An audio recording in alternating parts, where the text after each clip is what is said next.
Club IAS academy में सभी छात्र छात्राओं का स्वागत है। मुख्य परीक्षा की तैयारी कर रहे होंगे, आंसर राइटिंग कर रहे होंगे। उसी की क्रम में एक प्रश्न था कि उत्तर प्रदेश के ऐतिहासिक नामांकन को उदाहरण सहित समझाइएगा। इसको हम डिस्कस करेंगे आज और इसके की पॉइंट करेंगे और उसकी फॉर्मेटिंग करेंगे, क्या कौन से तथ्यों को कहाँ रखा जाना चाहिए और क्यों रखा जाना चाहिए। तो इससे आपका जो कंटेंट होगा वो थोड़ा रिच होगा और एग्जाम में अगर इससे मिलता जुलता प्रश्न या ऐसा ही कोई प्रश्न आता है तो आपका वहाँ पर आंसर जो है और छात्रों से और प्रतियोगी छात्रों से बेहतर हो। हालांकि हमारा ये प्रयास भी रहता है। चैनल पर पहली बार आए हैं तो चैनल को सब्सक्राइब कीजिएगा और बेल आइकन को जरूर दबाइएगा ताकि आने वाले हर वीडियो का नोटिफिकेशन आप तक पहुंचता रहे। चलिए प्रश्न देख लेते हैं। ये यूपीपीसीएस आपका जो 2023 है, जो सितंबर में होने वाली है और 5th पेपर में, ठीक है, 5th पेपर में ये प्रश्न है उत्तर प्रदेश को लेकर के। उत्तर प्रदेश के ऐतिहासिक नामांकन को उदाहरण सहित समझाइए। अब देखिए, वो नामांकन का मतलब है नामकरण की बात कर रहा है, लेकिन उसने एक वर्ड यूज किया ऐतिहासिक। ऐतिहासिक का मतलब है कि वो प्राचीन काल से इसके क्षेत्रीय नामों का उल्लेख चाहता है और आधुनिक समय तक जाता है, यानी उत्तर प्रदेश जो नाम पड़ा है कौन कौन सा उसका क्षेत्र है, इसके बारे में इसलिए प्रश्न की डिमांड है। अब आप देख लेते हैं इसमें कि उत्तर प्रदेश के संदर्भ में पूछा है, तो यहाँ हम पहले इसकी जो भूमिका लिखेंगे उस भूमिका में उत्तर प्रदेश के क्षेत्रीय विवरण को, ऐतिहासिक विवरण को बताते हुए उसकी भौगोलिक सीमाओं के बारे में बताएंगे कि इसकी जो सीमाएं हैं वो 24 जनवरी 1950 से घटती और बढ़ती रही हैं। ठीक है, इसका दायरा जो है, उसके जो सीमाएं हैं वो घटती और बढ़ती रही हैं। साथ ही ये भी बताने का प्रयास करेंगे कि जो आज नाम हमें दिखाई देता है आधुनिक समय उत्तर प्रदेश है, वो पहले कभी अस्तित्व में नहीं रहा है। ये क्षेत्रीय खंडों में विभाजित ये क्षेत्र रहा है। ठीक है, तो सबसे पहले हम बात कर लेते हैं कि इसका विवरण हमको कहाँ से मिलता है। तो इसके विवरण में आपको क्या क्या देना है। इस विवरण में आपको देना है ऐतिहासिक तथ्यों का उल्लेख करना है। क्या करना है? ऐतिहासिक तथ्यों का उल्लेख करना है। ठीक है, दूसरे नंबर पर इसका आपको भौगोलिक क्षेत्र बताना है। ठीक है, क्या बताना है? भौगोलिक क्षेत्र बताना है कि ये कहां से कहां तक आज है और प्राचीन काल में कैसे था। ये छोटा सा एक पॉइंट में आपको लिख के देना है। तीसरा जो है, इसके जो आधुनिक समय में इसके नामकरण जो हुआ है, यानी आधुनिक समय में जो नामकरण हुआ है इसके बारे में बात करेंगे। आधुनिक जो समय में इसका जो नामकरण हुआ है, ठीक है, तो जो मेन बॉडी है आपका, वो मेन बॉडी यहां से आएगा इतने में। ठीक है, और उपसहार के रूप में आप लिख देंगे कि अंग्रेजों और संविधान सभा में किस तरह से इसका नामकरण हुआ है। तो इन चीजों को आपको लिखना है। पहले क्या है? ऐतिहासिक तथ्यों के बारे में लिखना है, फिर इसके भौगोलिक क्षेत्र का थोड़ा वर्णन करना है, साथ ही आधुनिक समय में इसका जो नामकरण हुआ है, कैसे कैसे कब उसका नाम चेंज हुआ है, इसका उल्लेख करते हुए आप इसका निष्कर्ष लिखेंगे। और ध्यान रखिएगा, जब ये चित्र आए तो आपका उत्तर प्रदेश का जो मैप है वो जरूर इसमें बना के आइएगा। इससे आप अच्छी अप्रोच दे पाते हैं जो एग्जामिनर को। ठीक है, अब यहाँ देखते हैं उत्तर प्रदेश का ये मोटा मोटा मैंने आपको थोड़ा सा एक नक्शा बना के दिया है, काम आसान हो जाएगा। तो ये शेर की तरह दहाड़ता हुआ आपका उत्तर प्रदेश है। ठीक है, अब इस उत्तर प्रदेश को अगर हम देखें तो प्राचीन काल से ये जो भाग है, क्योंकि उत्तर प्रदेश का नाम था नहीं है और विभिन्न समय में ये मौर्य काल में, गुप्त काल में, फिर अगर मौर्य काल से पहले जाएं तो महाजनपद काल में, ये विभिन्न वर्गों के द्वारा, विभिन्न राज्यों के द्वारा ये शासित था। ठीक है, तो इसका जो ऐतिहासिक जो विवरण हमको प्राप्त होता है तो वो वैदिक काल से स्टार्ट हो जाता है। अब वैदिक काल में हम से पहले ये देख लें तो इसका जो सीमांकन क्षेत्र क्या है। तो आज भौगोलिक क्षेत्र की बात करें तो इसमें 30 डिग्री जो 24 मिनट है नॉर्थ में और 23 डिग्री 52 मिनट नॉर्थ में ये इसकी जो सीमा है, यानी इसकी उत्तरी सीमा 30 डिग्री 24 मिनट नॉर्थ है और दक्षिण सीमा 23 डिग्री 52 मिनट नॉर्थ है। अगर मैं इसकी पूर्वी सीमा की बात करूं तो 84 डिग्री 38 मिनट ईस्ट है और 77 डिग्री 5 मिनट ईस्ट इसकी क्या है? पश्चिमी सीमा है। ये पश्चिमी हो गई, ये पूर्वी हो गया, ये नॉर्थ सीमा हो गई और ये साउथ सीमा हो गई। इसका थोड़ा सा विवरण जरूर लिखेंगे। इससे क्या है कि एग्जामिनर को समझ आएगा कि ये भौगोलिक क्षेत्र को आधुनिक समय में आधुनिक परिप्रेक्ष्य में दिखाना चाहता है। अब यहाँ से बात करेंगे ऐतिहासिकता की है। ऐतिहासिकता की बात करें तो ऋग्वेद में आप जानते हैं कि जो गंगा और यमुना का गंगा का एक बार और यमुना का 3 बार उल्लेख है, अर्थात ऋग्वेद में इसकी बहुत बृहद जानकारी प्राप्त नहीं होती है, लेकिन हम कह सकते हैं कि ऋग्वेद में इस क्षेत्र पर आर्यों की जो जानकारी है, उसका जो प्रभाव है वो हमें ऋग्वेद से प्राप्त हो जाता है। साथ ही बात करें ऐत्रेय ब्राह्मण में, ठीक है, जो ऐत्रेय ब्राह्मण है, ऐत्रेय और कौशिकी 2 ऋग्वेदी ब्राह्मण है, इसमें एक ब्राह्मण है ऐत्रेय प्रमुख है। ऐत्रेय ब्राह्मण में इसे ब्रह्म ऋषि प्रदेश कहा गया है। इसके कुछ भाग को क्या कहा गया है, देखो संपूर्ण की बात नहीं कर रहा हूं, कुछ भाग को क्या कहा गया है, ब्रह्म ऋषि प्रदेश कहा गया है। साथ ही ब्राह्मण साहित्य की बात करें तो शतपथ ब्राह्मण में भी हम शतपथ ब्राह्मण में, ठीक है, उत्तर प्रदेश के हम बहुत से क्षेत्रों को आर्यों को विचरण करते हुए ऋचाओं को लिखते हुए पाते हैं। तो ये ब्राह्मण और वैदिक साहित्य के बारे में है। और पौराणिक साहित्य की बात करें, कौन से पौराणिक साहित्य की बात करें, पौराणिक साहित्य की अगर हम बात करते हैं तो प्रमुख रूप से आप इसमें विष्णु पुराण को पाते हैं, ठीक है। विष्णु पुराण में जो वर्तमान जो उत्तर प्रदेश के अधिकांश क्षेत्र का वर्णन किया गया है।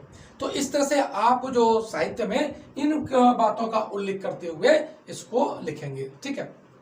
अब बात करें नगरीगण की तो महाजनपद काल आ जाता है, और महाजनपद काल का जो उल्लेख है अंगुत्तर निकाय में है, और अंगुत्तर निकाय और भगवती सूत्र है जहां पर हमें 16 महाजनपद की जानकारी मिलती है। और उससे महाजनपद की बात करें तो 16 महाजनपद में से जो 8 महाजनपद हैं वो आपके वर्तमान उत्तर प्रदेश के क्षेत्र को कवर करते थे।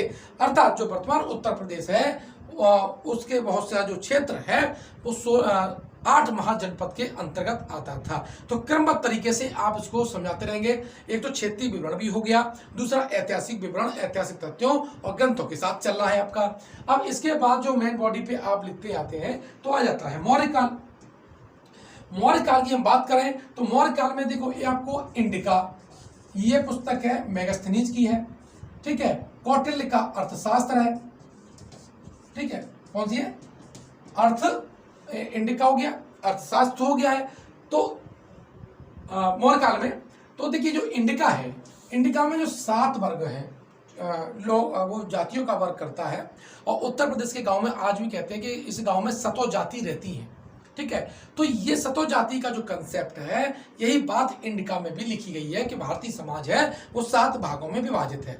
और अतरंजी खेड़ा से लेकर के आप फर्रुखाबाद से बलिया तक का जो पूरा एरिया है इसमें ग्रामीण पृष्ठभूमि में जब भी आज कोई प्रोग्राम होता है तो कहा जाता है कि यहाँ 7 जाति मिलकर के खाना खाती हैं। तो ये जो 7 जाति का जो प्रोविजंस है इंडिका में लिखा हुआ है वो उत्तर प्रदेश यानी मगध के पश्चिमी भागों के संदर्भ में है। यानी वो कहता है पूरे भारत में लगभग ऐसा है। तो वो जो क्षेत्र लिखा गया है वो किसके बारे में लिखा गया है, उसके अंतर्गत भी 7 जातियों के रूप में भी यानी इंडिका के रूप में उत्तर प्रदेश के क्षेत्र का विवरण दिया गया है, ठीक है। अब बात आ जाती है विदेशी यात्रियों में। तो विदेशी यात्री में देखो ह्वेनसांग आया, ठीक है, और ह्वेनसांग से पहले ये बाद में है और पहले फाहियान, ठीक है। तो ये दोनों यात्रियों ने भी यहाँ के नगरों का भ्रमण किया है। हालांकि उनका परिप्रेक्ष्य बौद्धिस्ट है तो उन्होंने यहाँ के नगरों के बारे में स्पष्ट रूप से लिखा हुआ है। तो इस तरह से जो बौद्धकालीन जो साहित्य है और जो बौद्धिक साहित्य है, बौद्ध धर्म संबंधित जो साहित्य है उसमें हम उत्तर प्रदेश के एरिया को पाते हैं। साथ ही अगर देखें गौतम बुद्ध ने अपने अधिकांश जो सुत्त हैं जो कि सुत्त पिटक में लिखे हुए हैं उनकी जो देशना है वो उत्तर प्रदेश के ही इलाके में अधिकांश दी हुई है। वो मथुरा में घूमते हैं, जेतवन घूमते हैं, साकेत में घूमते हैं, आपके अहिछत्र यानी जो आधुनिक बरेली है वहाँ घूमते हैं, यानी वहाँ विचरण करते हुए उपदेश देते हैं। अतरंजी खेड़ा जिसे पहले बेरंजा कहा जाता था। तो इन सारे तथ्यों को आप इस प्रश्न में समेटेंगे, ठीक है। तो इस तरह से हमने देख लिया। अब आते 12वीं सदी से लेकर के 11वीं सदी में देखते हैं। और देखिए जो मुस्लिमों का जो आक्रमण होता है, मोहम्मद गौरी आता है, ठीक है, मोहम्मद गौरी का जो चंदावर का जो युद्ध है तो वो तो उत्तर प्रदेश में ही लड़ा गया है। उसके बाद ये बहुत बड़ा प्रांत है जो एकता के रूप में सल्तनत काल में गुलाम वंश में आ जाता है। तो यहाँ के इतिहासकारों ने इस एरिया को डिवाइड रखा हुआ है, लेकिन आज जिस तरह से उत्तर प्रदेश है वो सीमा अभी भी निश्चित नहीं हुई थी। ठीक है, मुगल काल की हम बात कर लें तो इसी में मुगल काल में अगर देखें तो यहाँ पर दो ग्रंथ हैं, एक है अकबरनामा और एक है शाहजहांनामा। अकबरनामा और शाहजहांनामा, ठीक है।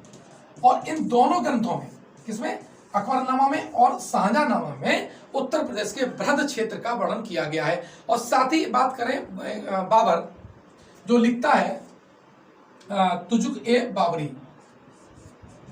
तुजुक ए बाबरी, ठीक है, तो वो यहाँ के कल्चर के बारे में लिखता है, सीमांकन के बारे में लिखता है। लेकिन ध्यान रखना उसने भी इसे एक बृहद प्रांत के रूप में वर्णन नहीं किया है। लेकिन मुगल काल में इस एरिया को हम देखते हैं, जो आज वर्तमान जो उत्तर प्रदेश है उसका जो क्षेत्र है उसको हम अगर देखा जाए तो यहाँ पर रुहेलखंड, ठीक है, पहला। दूसरा आपका अवध, और तीसरा जो आपका है वो आपका है आगरा, ठीक है। इस तरह से ये हम इस रुहेलखंड में, अवध में, आगरा में और बुंदेलखंड के रूप में हम इसको देखते हैं। तो ये जो डिविजन्स है, जो नामावली है, ये आपको मुगल काल में ही दिखाई पड़ती है। तो इसका भी आप जिक्र कर देंगे, ठीक है। अब बात आई आधुनिक समय में। आधुनिक समय में अगर हम उत्तर प्रदेश के नामकरण की बात करें, जो आज हमें जो नक्शा दिखाई देता है, इस नक्शे को इस स्वरूप में आने में हमें कई चरण दिखाई देते हैं। जब यूरोपियन कंट्री हमारे ऊपर आक्रमण करती हैं, जीतती हैं, 1856 में अवध का विलय हो जाता है, तो यहाँ से एक जो सिनेरियो है वो अलग बदल जाता है। और यहाँ पर 1 जनवरी 1836 में इसे उत्तर पश्चिमी प्रांत ये कहा गया था, और 15 फरवरी 1877 को इसे उत्तर पश्चिमी प्रांत अवध एवं आगरा नाम दिया गया। और 22 मार्च 1902 को क्या हुआ, संयुक्त प्रांत अवध एवं आगरा इसे नाम दिया गया था, ध्यान रखना। साथ ही 1 अप्रैल 1937 को जब भारत सरकार अधिनियम 1935 हो गया, उसके बाद चुनाव हुआ और उसके बाद यहाँ पर भी सरकार गठित हुई, तब इसका जो 1 अप्रैल 1937 को नाम दिया, तब दिया संयुक्त प्रांत। और जब संविधान सभा गठित हो गई तो लास्ट दिन में जब संविधान सभा पर हस्ताक्षर हुए, उसी डेट में 24 जनवरी 1950 को हमें उत्तर प्रदेश जो वर्तमान में हमारा जो स्वरूप है उत्तराखंड सहित वो दिखाई देता है। और 2000 में जो नामकरण हुआ था 1950 का, वो डिवाइड होता है उत्तराखंड और उत्तर प्रदेश में। तो आज जो हम जो नक्शा देखते हैं, आज जो नक्शा हमें दिखाई देता है, ठीक है, तो इससे ऊपर वाला उत्तराखंड हो जाएगा, ठीक है। तो ये जो दिखाई देता है आपको, ये 2000 के बाद अस्तित्व में आया है। तो इस तरह से आप बता देंगे कि जो वर्तमान नाम है वो क्या है, उत्तर प्रदेश है। और इसकी ऐतिहासिक जो संदर्भ है वो वैदिक काल से ही में प्राप्त होने लगते हैं। इन तथ्यों को आपको अपने उत्तर में जरूर लिखना चाहिएगा, डायग्राम बनाना चाहिए। इससे आपका जो उत्तर है उसका जो कंटेंट है वो रिच होता है। और मुझे लगता है अगर 8 नंबर में आएगा तो अगर इन पॉइंट को आप अपने भाषा शैली में लिखेंगे तो 7 और 8 के बीच में कई नंबर देगा, या ये कहिए 6.5 से लेकर के 8 के बीच में नंबर दे सकता है, ध्यान रखिएगा। तो इसका जो वीडियो देखिएगा और इस प्रश्न को ड्राफ्ट करके हमारा जो चैनल है जिसका कमेंट बॉक्स में लिंक दे रखा है वहाँ भेज सकते हैं। कोई भी दिक्कत होती है तो मुझे मैसेज कर सकते हैं। साथ ही मैं 7 बजे पर डे मुख्य परीक्षा के 5 प्रश्न देता हूँ, और वो हमारा फ्री इनिशिएटिव है। टेलीग्राम ग्रुप का लिंक उस कमेंट बॉक्स में दे रखा है, वहाँ से आप ज्वाइन कर सकते हैं। और ध्यान रखिए 7 से 8 के बीच में ही आपको आंसर लिख करके 8:30 बजे तक हमें भेजना होता है। हम जो 8:30 तक बच्चे भेज देते हैं, हम उन्हीं के आंसर पर विचार करते हैं और जो कुछ सुझाव हो सकता है, हालांकि आप बहुत अच्छा लिख रहे हैं, और जो उसमें कोई सुझाव होता है बढ़ाने का, घटाने का, तो हम उसको सुझाव आपको भेज देते हैं। मिलते हैं नेक्स्ट वीडियो में। धन्यवाद।